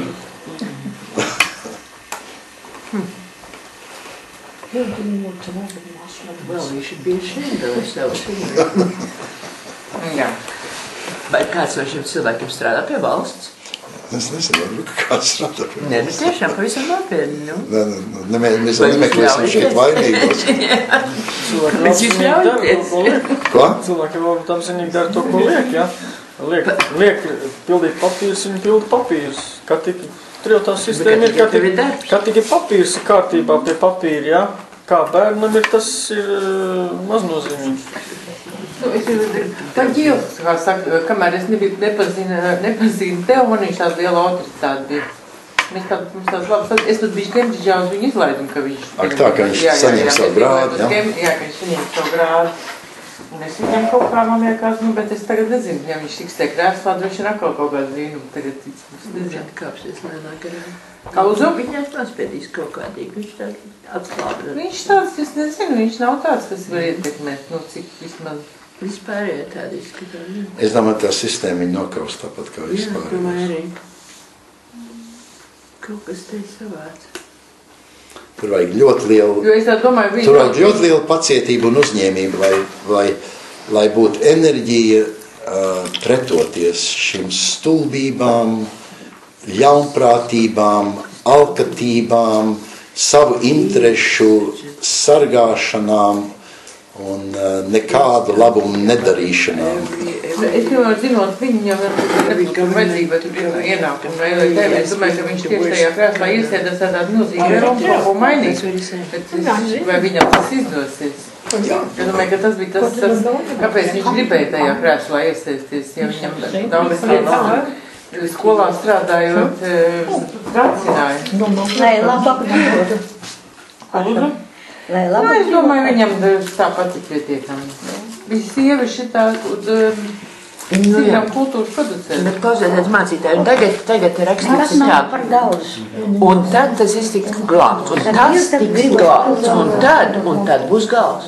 Jā. Un tad būs gals, ka būs izglābti visu. Jā, bet tas ir ilgs laiks. Tas ir ilgs laiks par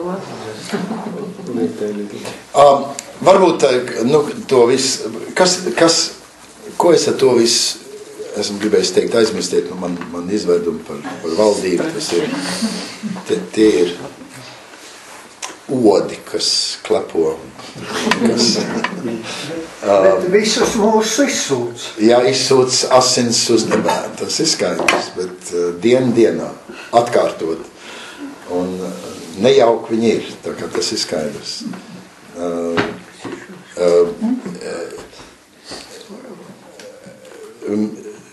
Latvieši tiek no visas šīs birokrātijas pastāvīgi plucināti. Un es nesaprotu, es uzskatu, ka visiem ir pienākums šajās instancēm pateikt, lai viņi beidz plucināt. Bet tas ir sekundāri. Bet kas ir tas, ko es gribēju teikt? Es gribēju teikt to, ka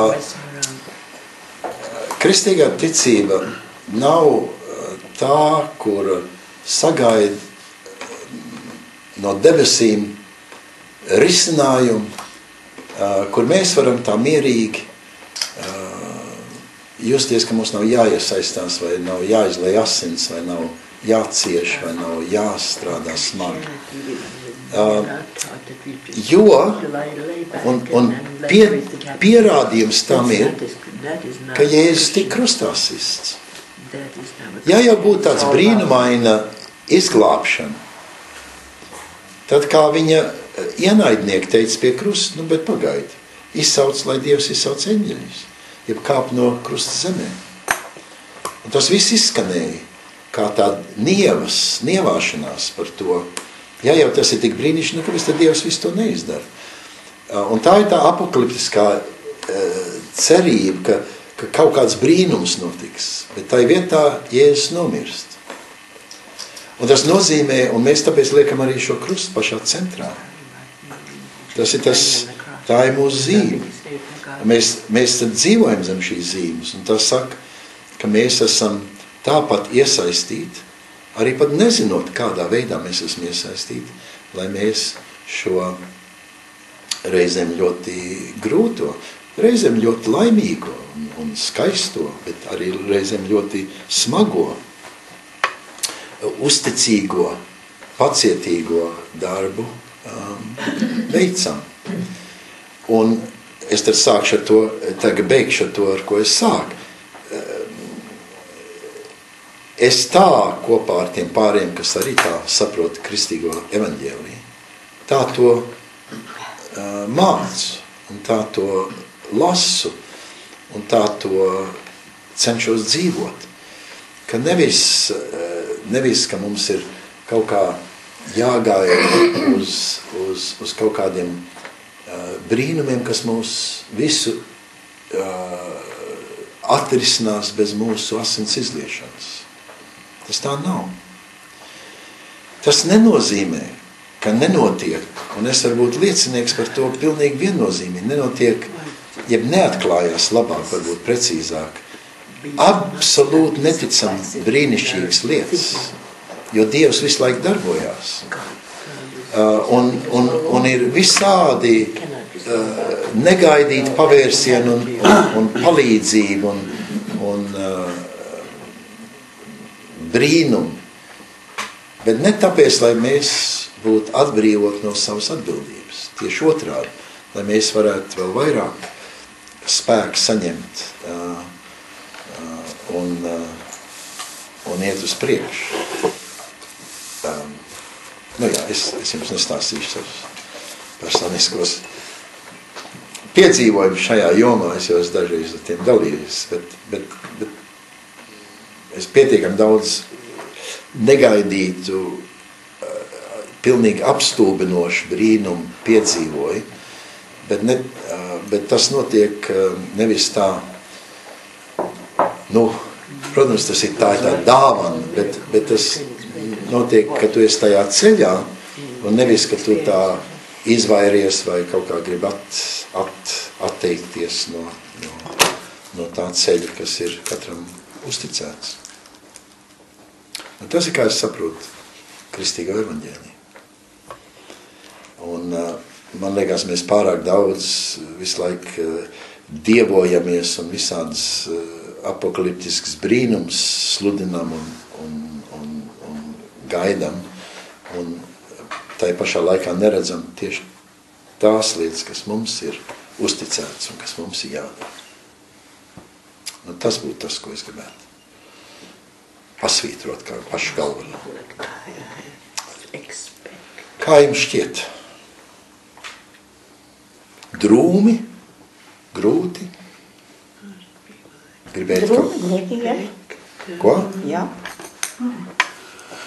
Tu jau neesi apbēdināt ņemt, tu jau vienmēr esi gaļi. Ne par sevi. Pa tiem citiem tas ir vēl labāk. Jā, vispār. Pa visu, jā. Jā. Tā jau ir. Par taisnību, jā? Tas, ko jūs sakāt. Par visu.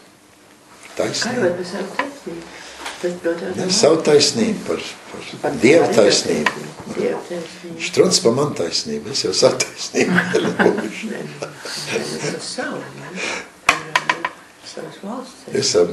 Ja es gribēšu savu taisnību, kas to zina, varbūt tā ir netaisnība. Es nemaz nedrīkst prasīt savu taisnību. Bet tas var pacelt to jautājumu, kā mēs zinām, par ko jācīnās. Es jums pateikšu, par ko jācīnās. Tas ir elementāri. Tur nav nekāda divdomību vai neskaidrība. Evaņģēlijas, kā arī tās līdzības, kuras mēs esam iepriekš skatījušies, ļoti viennozīmīgi pasaka. Tas, kas pasniedz roku tam mazākajam, cietējam un izstumtajam, tas ir tas, kas ir saskaņots ar to, ko Dievs dara. Tas ir tas uzdevums, tas ir evaņģēlijas. Tas ir, kāpēc krusts stāv centrā. Viņš, kas ir upurs, rāda mums, kur ir taisnība un patiesība.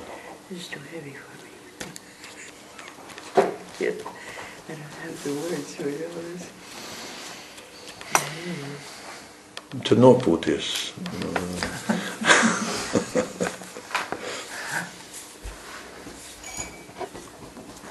Es domāju, ka nav jau tik vienkārši vienmēr.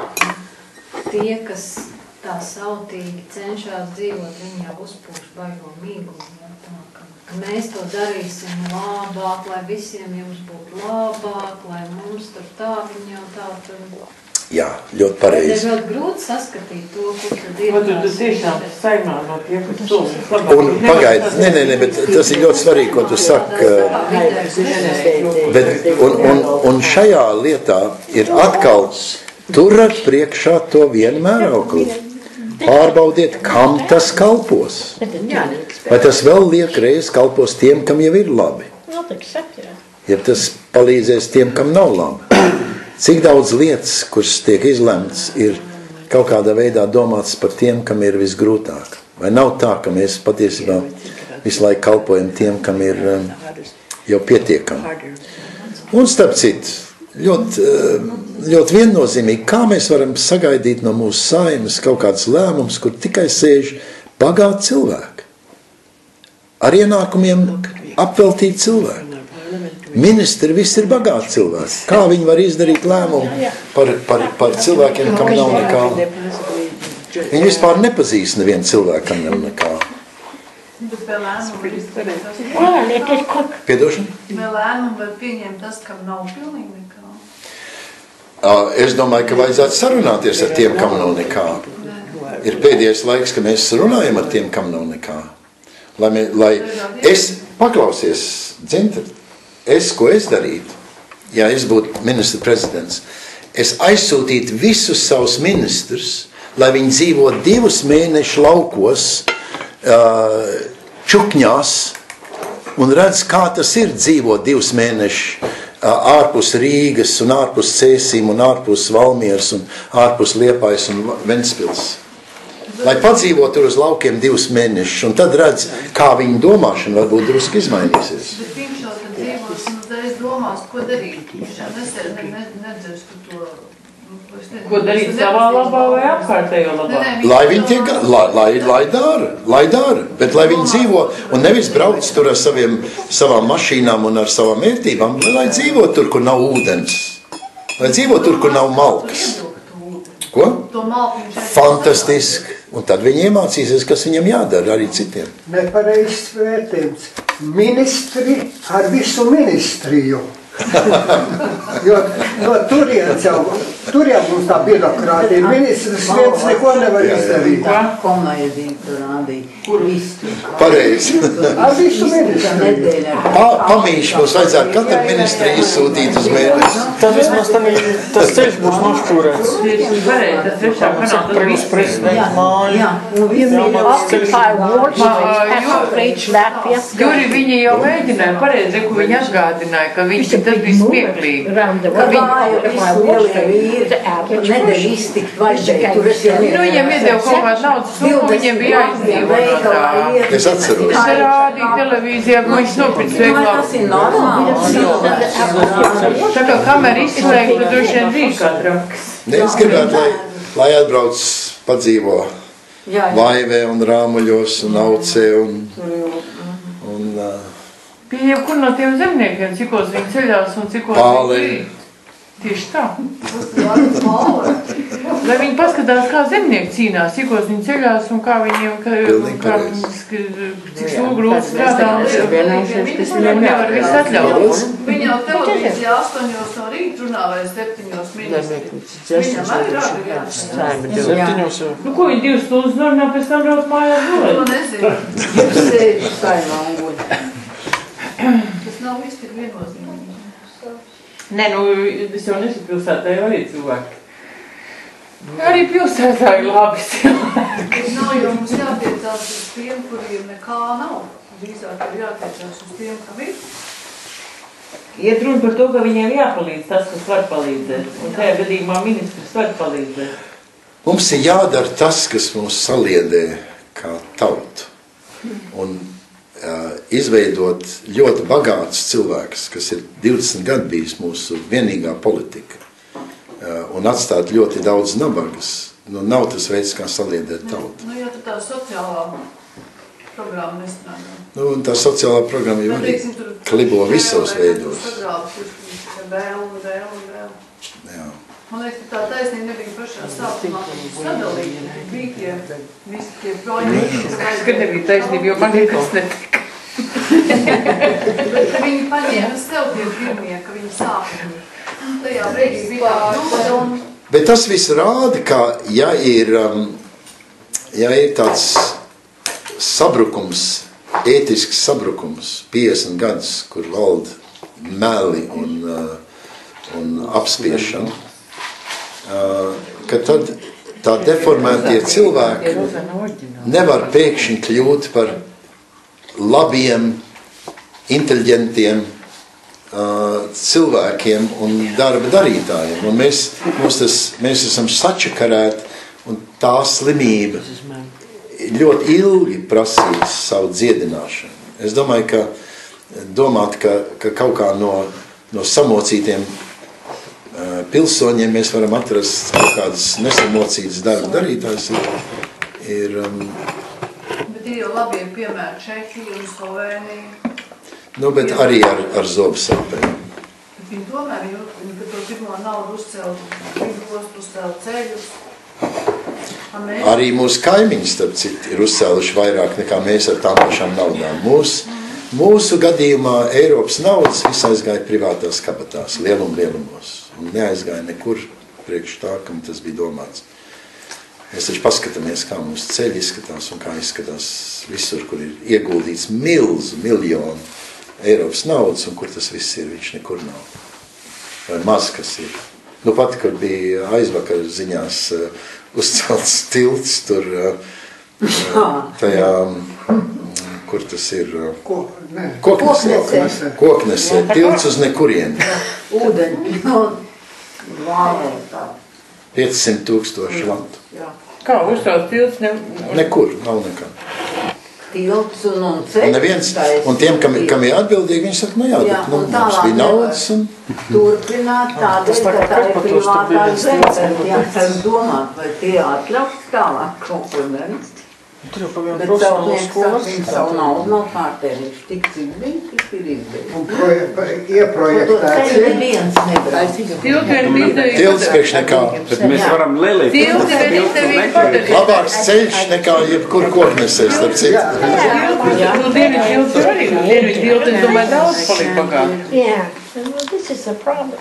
Tilts ir izdevīgi padarīšana mūsu valstī. Mums pie mājām arī Zakarceļu remontēja visu gadu. Un ir tā, ka ir tilts, un pa vidu divi tādi mazi gabaliņi ar asfaltu, pārējais tā kā bija. Mēs braucam un bērns mašīnā, viņš prasa, kāpēc mocīgi, kāpēc tā? Nu jā, man žēl, ka mēs es tā paceļu tādas smagas lietas, kur mēs... Bet, varbūt tas ir slikti, ka tās lietas netiek cilātas. Bet viņas jācilā ir. Mēs nedrīkstam par viņam nerunāt. Un nav pareizi tie, kas saka, nu, ko jūs visu laiku tikai par negācijām. Mēs par daudz maz runājam par negācijām. Jo tikai... Kāpēc mums ir divreiz lielāk birokrātiskais aparāts, administratīvais aparāts nekā igauņiem vai lietuviešiem? Ne jau divreiz, daudz vairāk. Nu, apmēram divas reizes. No kopa, es jau teicu, ka 7% no budžeta 7% ir aiziet igauņiem valsts aparātu uzturēšanai. Mums 23, jā? Mums, ne, 20, mums tajā laikā 20. Jā. 3 reizes vēl vairāk. Apmēram budžets tāds pats. The money allotted for the Latvian government is much greater. May I ask, do you do anything about it? I mean, it's exactly what you say, complaints. What do you do about it? The rest of the world is having Occupy Wall Street and you don't know a thing about it. It's a worldwide. None here knows about Occupy Wall Street. It's in England, it's in whole Europe, and it's an average person who's getting together and very angry at the bankers and the people at top who have screwed the economy. And they are occupying all over the place, not in Latvia. So. Bet arī jāsaka, latvieši... No one has done anything in Latvia. It's all over the place. Neviens jau nesaprat, ko viņi teica. Sapratāt kaut cik? Jā.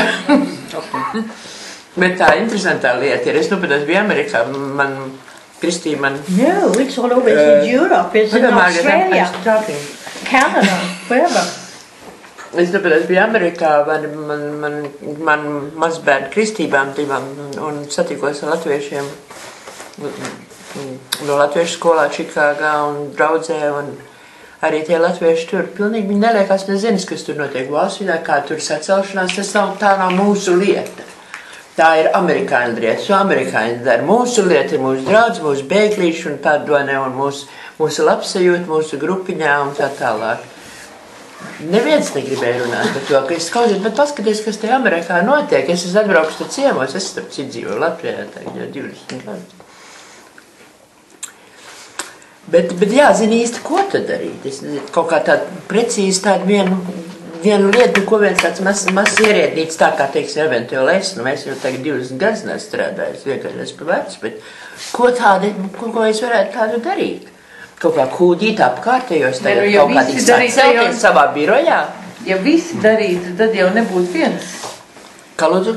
Nu, ja cilvēki vispār sabiedrība būtu aktīvā, te jau viens nebūtu, te jau būtu... Nu jā, nu, bet kā mēs sākam, kā tas viens, lai sāktu? Kā tas viens, lai sāktu? Nu, teiksim, mēs esam visi tagad strādājam kaut kādā birojā, nu, teiksim, vienalga universitāti, vienalga kaut kur kādā bibliotēkā.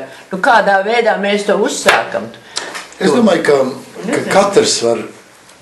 Nav jau viss jau neizdarījis un viss nemainīsies un viss jau nepanāksim, bet mēs katru dienu esam kaut kur saistīti ar situācijām, kur mums vajadzētu uzņemties lielāku atbildību, nevis vēlreiz apstiprināt patreizējo veidu un attieksmi, bet vismaz paredzēt, ka kaut kas cits un labāks būs. Un es domāju, ka tas nav tā, ka viss jāmaina uzreiz, bet ir lietas, ja mēs esam birojā, nav jau, ka visi ierēģiņi ir kaut kā pilnīgi greizi.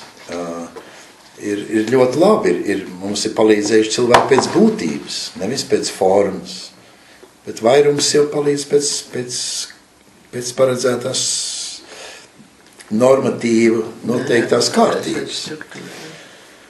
Un tā kā tomēr ir cilvēki, kas kaut ko vairāk grib un pēc kaut ko labāk veido un tā. Un es domāju, mēs visi esam.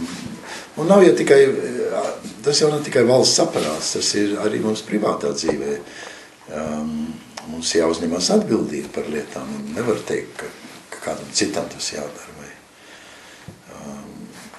Un it sevišķi, es domāju, ka mums kā kristiešiem ir jātur rūp, kā lēmumi, kas tiek pieņemti un kā mēs runājam sabiedrībā un kur mēs apgrozamies, ka mēs nevairojam šo netaisnību pret tiem, kam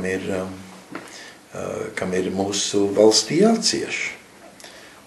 Tik daudz lietas ir, kur mēs patiesībā esam diezgan brutāli ar citādiem, varētu visāds instants uzskaitīt, kur mums ir, ja vien varam, mums ir, arī ja tas ir nepatīkam, cilvēki jau negrib, ja mums ir puslīdz labi, mēs negribam, ka kāds kaut ko tādu satraucoši mums pasaka. Mēs gribam mieru. Kristieši arī nāk saistās ar reliģiju, jo viņi grib mieru. Es nezinu, kur mums tiek apsolīts tāds dziļāks miers, bet ne miers šajā virspusējā dzīves līmenī, kur mēs apgrozamies. Ne mieru tajā. Tajā nevar būt miers, jo tas ir balstīts uz netaisnību. Valsts dzīvo no netaisnības. Valsts aparāti ir būvēti uz netaisnību.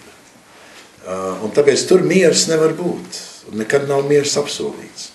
Miers ir daudz dziļāks miers, ko Dievs dod. Un tāpēc mums nevajag sajaukt tādu miermīlību ar to patieso mieru. Vai tad ir kāda valsts pasaulē, kurā ir tāda taisnība? Nē, nav. Protams, ka nav. Un tāpēc jau ir pēdējais laiks, tas jau nav tagad, tikai kristieši jau vienmēr ir par reizēm varējuši būt tas sāls vai tas raugs vai tāda maza gaismiņa tur, kur ir lielāk tums. Bet nekad nav bijis. Jēzus taču dzīvoja vienā briesmīgā laikā. Tās netaisnības un apspiestība un korumpētība, kas valdīja viņa sabiedrībā, bija drausmīga. Viņš jau negāja tur staigāt ar karogiem pret romiešiem vai pret okupanta līdzskrējējiem, saduķējiem vai pret farizējiem. Viņš stāvēja par to, par ko Dievs stāv, un tas pats par sevi jau izmainīja lietas. Un Dzintra, tev pilnīgi pareizi. Neviena sabiedrība nevar būt taisnīga. Viņi nevar būt taisnīgi, bet mums vēl ar vienu ir uzdevums ieviest lielāku taisnība nekā šobrīd pastāv. Nu, piemēram, Latvijā. Kā var būt taisnība Latvijā, ja mums nav neatkarīga prese? Nu, kā tas ir iespējams? Tas vispār nevar būt. Valsts, kur nav tik šausmīgi liela atšķirības starp nav tādas nabago un bagāto slāņi. Ir jau valsts Zviedrija, piemēram, vai ir valsts... Zviedrijā tāpat ir. Nu, nav viņiem tik liela, viņiem, bet vismaz viens ir. Tik milzīgi nav tā atšķirība. Pilnīgi pareizi. Visumā visa sabiedrība ir tāda viena līmeni. Vairāk izlīdzināt. Jā.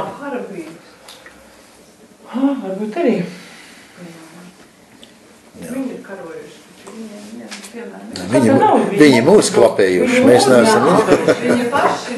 Bet viņi arī pirmo skolas uz Rīgā uztaisījuši tā runā. Vismaz, jā. Tā runā. Interesanti, kurā vietā. Es tev neatceros. Tā gāju un par to, man liekas, tā. Nu, viņi palīdzēja izdot Bībeli pirmo. Kā tā skola tur saucās, bet ir viņiem tur kaut kāda. Rīgā. Tā tā Zviedru skola Albertievā, kas ir, ne? Nē, tā tika izveidota 94. gadā, to es noteikti biju. Es tur faktiski biju pirmais darbinieks, kad pēc līguma pēc papīriem. Bet, piemēram, Zviedru bankas ir tās, kas mūsu... Jā. Swedish banks have their mūsu situāciju padarīja 10 Why reizes. did the bankers accept it? Latvian banker accepted it. The Swedish bank screwed Latvia royally and continued to They do that. accepted it because they got a lot of money in the bank. Nu jā, viņi saka, vai ne, ka Latvieši ļāvās. Ja nam jau jādara rots ļaujās. Blaming other people. Viens dara rots ļaujās. Mēs negam esam teikt, ka ļaujās visu laiku. Margiet, tā ir vai ne? No, they accepted it with the Latvian Jā, tas ir bankers. Anglis gads. Nu, tad tā. Corruption. Well, they got lots of money doing this. Nu, tā jau ir. Par to jau mēs runājam. Oh, that's like that. Kas man fascinē ir, kā, ja mēs tā padomājam, vai piemēram, kristīgā baznīca, vai kristīgie vadītāji, vai kristieši vispār visās šajās Latvijas aprisēs ir pamanām kaut kur. Man tāds sajūta, ka... Tikai Tas uz skaidrs. viņiem neatiecās. Nu, mācītāji, Juri, Mācītāju partija. mācītāju partija mums taču bija, nu. Kur vēl, kā var nepamanīt to? Juris Rubens. Tāda arī viņa parādās. Es neredzu, kur kādā svarīgā valstiskā jautājumā ir kāda... Bija, nav praids. Nav praids, jā. Tas parādījās. Bet nekur pasaulē. Nav tiesa. Ir tas citur. Nu, es Vatikānā domāju. Nē. Nu jā, ko tad lai prasa no ministriem, ja nav labāk piemēri? What the Americans are doing, what the English are doing. No. Jesus. She can complain that there's nothing they can do. Juri, tev piedāvā, piemēram, prezidenta amats. Vai tu ietu? Tas būtu Ko es ar to darīju? Ko es ar to darīju? Nu, jautājums par to, ka tu runā, ka, nu, jo vien brīdī šis bija, tad, kad, laikam, tā kā Zatlēs, vai kad tas bija, kad bija presē parādījās, ka vajag tālīt. Tālīt, jā, paprezidents. Kas sāram teica, ārkārt saikot, ka mēs dabūsim visiem zvanīgu bērniem, Man vismaz būtu- tagad būs jāstrāj. Man būtu jauns Mercedes, jā? Bet, nē, jā, es tev to jautājumu, varbūt tieši tāpēc, tu saki, ka cilvēkiem ir jādarbojās, bet tev, piemēram, piedāvāt amatu, ka tu reāli var kaut ko darboties tiešāk. Labklājības ministra vietu. Jā, piemēram, tu ietu, Jā. Labklājības ministra vieta gan es iet. un tu izturētu. Tūlīt samazināt stafu par 3 Būt bezdarbnieku. Būt bezdarbnieku vairāk Tu teiksi, kas tu pa kristiet bēdīs atstāja bez maizes. Labklājības ministrijas budžets būtu jāsamaksā kaut tiem bezdarbniekiem. Jā. Un Bet kompensācijas tik būtu. vismaz viņi netraucētu Jā, bet tas citiem darboties. Tagad visu laiku no It's good, they gazvīgas. need to discuss it. Bet tad pabalvot. They usually don't. Nav filmu pirmos Talking about mēnešus. their Es nezinu, kāds. Un ar vien mazāk, ar vien mazāk. Nu labi, mēs piestrādāsim pie to, lai te varbūt par tevi izjūst kāda mamma. Tas Mēs varētu sākt ar to. Šitā saimjāgā. Nē, nu tāpat priekš jādibina partija. Jā, pareizi, mēs tagad varējām uztaisīt partiju. Kā mums dienās prātā? Sen jau varēja. Tātad es uztaisīju tik ātri. Jūs te gribat būt ministri? Ēnu kabinets ir gatavs. Nē, mēs būsim ēnu kabinets. Does anyone want to be Minister, Kuru līdzību jūs gribētu vēl apskatīt? Mēs jau nākam drīz uz beigām. Es domāju, mums būs vēl kāds 3 reizes. Mēs šogad apskatījām 2. Kurus vēl? Ir kādi, kas jums ir intriģējusi un neesam lasījuši? Is there anything you would like to discuss, Margaret? good Lord. The parables. Mēs no jauna kā jauna līdzībā. Is there a parable you'd like to Nav, discuss? viņam ir šie salīdzinājumi. Well, he wants to discuss something. Ir kāda līdzība, kas kādam nāk prātā? Es nezinu. Kuru? Man ir daudz nopietnāks problēmas, par kuru. Nu?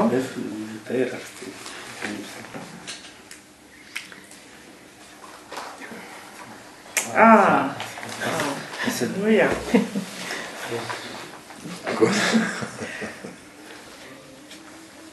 Ir kāda? Jūs man atvieglināt, ka man nebūtu jādomā nākošā reize. Par to, kā tur bija? Ko tur bija? Par ko? Kur viņš pie tā sakas iedot to ūdeni? Sievietei? Sievietei, jā. Samārietei. Jāņa evaņģēlijā 7. nodaļā. Tā līdzīga. Bet, nu, tā, mēs jau varam par to runāt, bet vai... Tā nav līdzīga. Tā nav līdzīga. Nu, kā tu Nav jau, mēs jau neesam, mums jau nav nekāda, neviens jau šeit nesēž kā vagars, kas mums... Nē, bet tā līdzībā mums ir Interesanti, kā Jānis stāsta. Patika. 8. Ko? Kā tad Jānis stāsta? Ko?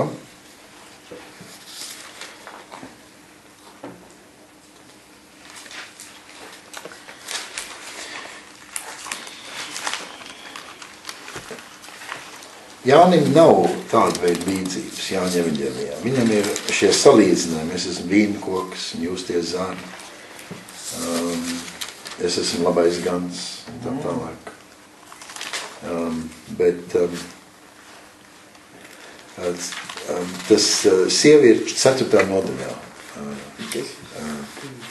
Gimt. Jāņa evaņģēlijā 4. nodaļā.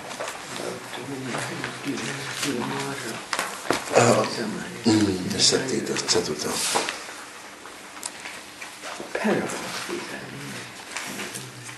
Nu, tu gribētu to? Mēs gribam to apskatīt nākošā reizē. Varam. Samārietei. Jordānijas šīs taigās. Par ko? Jordānijas. Jā. Kurien jāpā? Kas tu esi par Samārietu? Kā tas ir? Viņš viņai... Tur jau ir kaut kas skaidrs? Jā, it kā skaidrs, bet tur jau ir, tur jau tas pavērsiens ir it kā. Ka viņa, tad tā viņa attieksme, viņa tā pārsteidz, ka viņa skrien visiem stāstīt. Labi. Vēl kādam kaut kas, ko gribētu teikt, vai?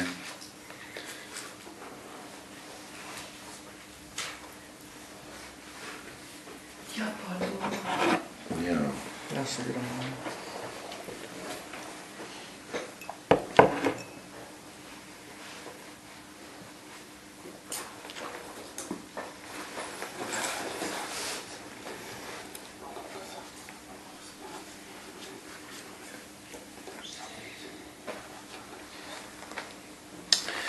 Jā, ja ne, tad mēs piecelsimies lūkšanai.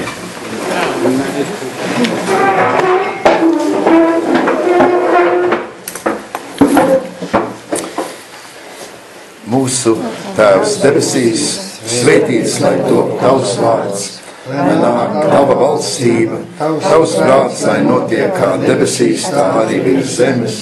Mūsu dienascho maizi dod mums šodien, un piedod mums mūsu parādus, kā arī mēs piedodam saviem parādniekiem. Neieved mūsu kārdināšanā, bet atpestī mūs no ļauna, jo tev pieder valstības, spēks un gods mūžīgi mūžos. Āmen. Un Dieva miers, kas augstāks kā cilvēka prāts un saprašana, lai sveitī mūsu sirds, mūsu domas Kristu Jēzu. Āmen. Tā, paldies visiem par līdzdalību, par visām